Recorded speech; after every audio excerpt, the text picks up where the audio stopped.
The following story has been brought to you by StoriesToInspire.org. There's a story I read that in the late 1940s, there was a family known as the Mermelstein family. The Mermelstein family, they came from a well-known town called Munkac in Hungary. And as we all know, Hungary was one of the last countries to have deportations to concentration camps. And this Reb Shlomo Mermelstein, he was one of the few Bachurim that he got sent to a concentration camp. Naturally, he was not used to this type of very hard labor, and he thought he was going to die multiple times. Only in the Chesed of HaKadosh Baruch Hu was he actually saved. And one thing that kept going in his mind was that the town that we said it was in Munkac, it was near Munkac, it was called Pavlova. That was the name of the town that he was originally from, but it was near Munkac. So the story goes is that when the VE Day took place, Victory in Europe Day took place, and the Nazis finally surrendered, and the Axis was taken down, Shlomo Mermelstein decided he wanted to go home. He wanted to go back to Pavlova. The problem was, to get from where the concentration camp was to Pavlova would require a great deal of distance, and it was freezing cold, even though it was in April, and it was very, very difficult. The terrain was not that great. And as everyone was thinking of going further west, he was going further east, because he wanted to go back to Hungary. So naturally, the east part was predominantly Russian, and the west part was predominantly American. So as he was going deeper and deeper into Russian-controlled territory, he found that they were not necessarily Ovei Yisrael, they did not necessarily like the Jews.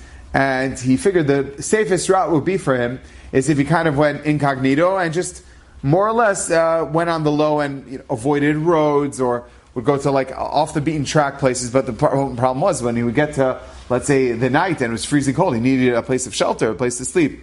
So the story goes that as he was getting nearer to Pavlova, he was around, it seems like a few kilometers, like 40 kilometers away, and he had to stop because eventually he wanted to get home. He had to stop somewhere, and he went from one house to another. Every single one, they all told him the same thing. We're really sorry, we'd love to have you, but we're hosting Russian soldiers. We can't have you. So finally he came to a barn. And for some reason, when he walked into the barn, he didn't know why, he had a flashback. The flashback he had was of his grandfather, Ben Zion Mermelstein. That Ben Zion Mermelstein was known to be a tremendous machnis orech, and he also had a barn in Pavlova. He didn't know why he thought of that when he walked into the barn. But going into a barn, as you can imagine, is not exactly a warm place, but at least it's sheltering you from the elements outside. He figured, you know what, if I'm in the barn, might as well go to the house. So, very nervously, he knocks on the door, and it's a Hungarian peasant. Yes, says to him. He says, I'm really sorry, but could I please have a place to stay? I'm freezing cold. He says, well, how do I know who you are? Maybe you're a thief. And for some reason, he did not know why this came out of his mouth. Subconsciously, he was thinking of his grandfather. He says, what do you mean? I'm the grandson of Ben Zion Mermelstein. Which made, as he's saying it, he's like, what am I saying this for? It's a guy, it's not even a Jew. The person's 40 kilometers away from Pavlova. He's not even near. As it came out of his mouth, he's like, what in the world? Why would I say such a thing like that? So the person looks at him and goes, Ben Zion Mermelstein from Pavlova, near Munkac, right? And Shlomo looks at him as if like he's in a dream. He nods his head. He says, yeah, that's my grandfather. Oh my gosh, that's your grandfather. Come in, please come in. And he sits him down. He stokes up the fire for him.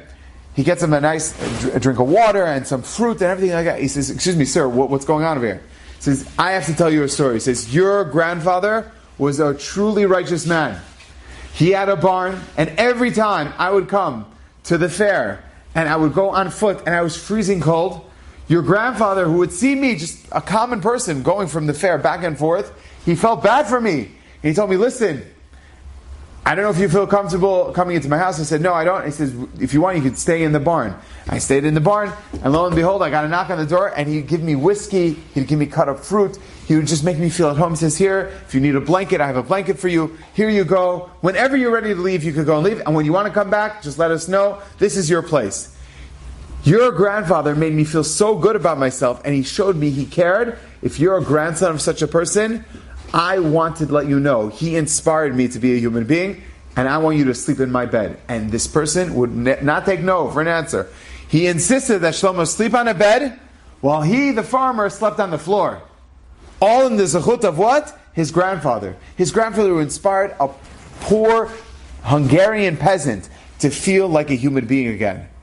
You send the bread on the waters, you cast it on the waters, it'll eventually come back to you. The chesed that you do, the inspiration you do for others, ultimately is going to come back towards you. You inspire. Just like this Shlomo Mermelstein didn't know why. His grandfather inspired him about a barn. And that really brought the real inspiration, the inspiration of what a machnis orech, a person who believes in humanity. And that brought the perot for his grandson as well.